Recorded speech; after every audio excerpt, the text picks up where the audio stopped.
In an age long forgotten, where truths were whispered alongside the roaring winds and legends wandered among the footsteps of the living, there unfolded a tale sacred and profane, a dance of greed and redemption intertwined.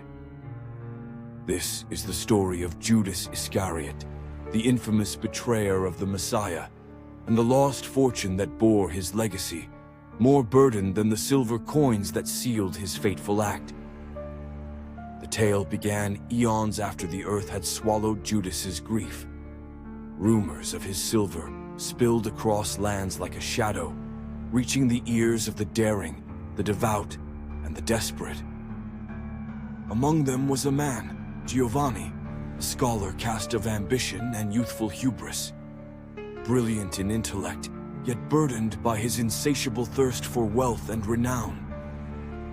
He set his eyes on the lost treasure, his heart deaf to the warnings that hemmed his every step. The path Giovanni chose was jagged and fraught with whispering echoes of a betrayed conscience. His journey led him to the dusty, archaic tomes of forgotten lore, and from them he extracted a map, crude and cryptic, featuring lands far from the safety of the known world. With courage that teetered on the edge of folly, he set forth singularly consumed by this ancient pursuit. He voyaged through storm-laden seas and arid deserts where the sun hung like a watchful eye over an endless expanse. Each mile unveiled nature's fury and humanity's unrelenting grip on hope. Yet, Giovanni pressed on, carrying with him the ever-growing weight of secrets unveiled only in the shadows cast by the fire of his desires. Finally, Giovanni arrived at the fabled land of Kiriath, a haunting place overflowing with a palpable sadness that had quelled under time's ceaseless march. It was here, under the ghostly gaze of knotted oaks and stars veiled in eternal mist, that he found the ruins of a temple, swallowed by earth and outgrown by memory. Within its crumbling boundaries, Giovanni discovered a stone vault cut into the very heart of the world. Giovanni's heart thundered as he descended into the depths of what seemed an abyss of inevitable realization. Flickering shadows danced eerily along the walls, penned with the ancient scriptures mourning betrayal.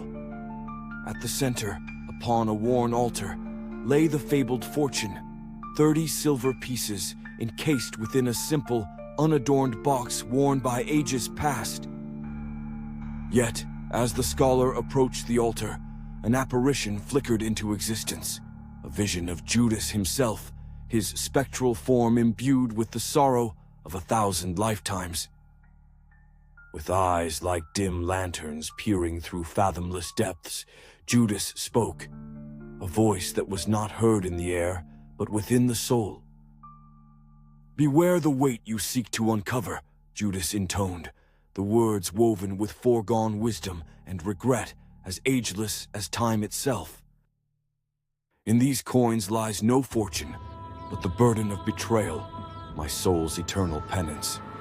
To covet them is to share my fate, gnawed forever by remorse and the world's judgment." But Giovanni, unyielding in his purpose, reached for the silver against all warnings, only to find his hands passing through them as though they were mere specters, shadows of long-lost sins. A chilling revelation overtook him. The treasure was not one of gold or metal, but of lesson.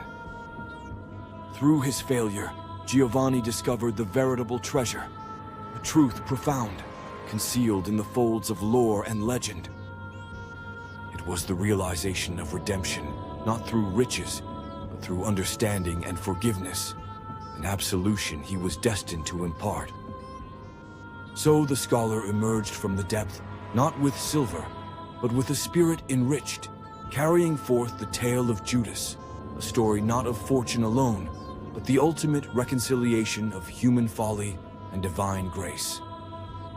And so it was told in places where the righteous and the faithless intertwine, in the eternal quest to forgive and to hope.